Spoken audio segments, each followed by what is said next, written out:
if the governor has his way, not all schools will be created equal. He's proposing a major change to the way the state distributes money. CBS 5 political reporter Grace Lee on this fundamental shift in school funding. Grace? Well, Liz, the way it worked in the past is that money has been given out by the state based on how many students a district had and the grade level that they're in. But now the governor wants to give more money to low-income districts because he says they're at a disadvantage. So we talked to some school officials from both sides of the issue, and they say they actually agree that it sounds great in principle, but not in practice. Everybody say drizzle. Drizzle. The lesson for today is about inequality. That could soon be the basis for the way the state pays for schools. The governor wants to change the funding formula for students, and it could mean districts like Richmond would get a lot more money for its low-income and non-English speaking students. And it would mean millions less to places like San Mateo High School. Its school board president, Peter Hanley, says that new formula could cost his district $4 million.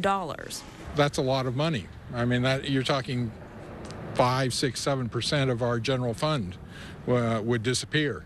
Growing up in Compton or Richmond is not like it is to grow up in Los Gatos or Beverly Hills or Piedmont.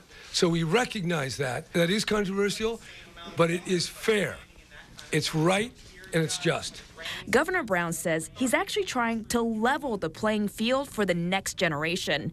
Income inequality is growing in California, and he believes helping low-income students now will help bridge that divide in the long run. The governor's plan has some merits. The idea that certain students cost more to educate than other students is valid. I don't think many people dispute that. It's a matter of how do you implement that, and how do you pay for it, and that's where the rubber hits the road. It's kind of hard. I think I guess got to be fair across the board. Doesn't matter what student or what income level they are at. Even though it would benefit schools in his West Contra Costa Unified District, school board member Charles Ramsey believes that the governor's plan will only breed bitterness. How is he going to accomplish that? I don't think it's fair to say to other school districts that they should lose their funding to help us. I just don't support that kind of proposal.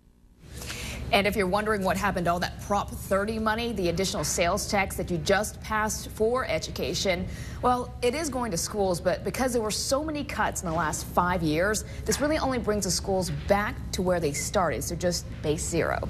I'm Grace Lee, live in the newsroom, CBS 5.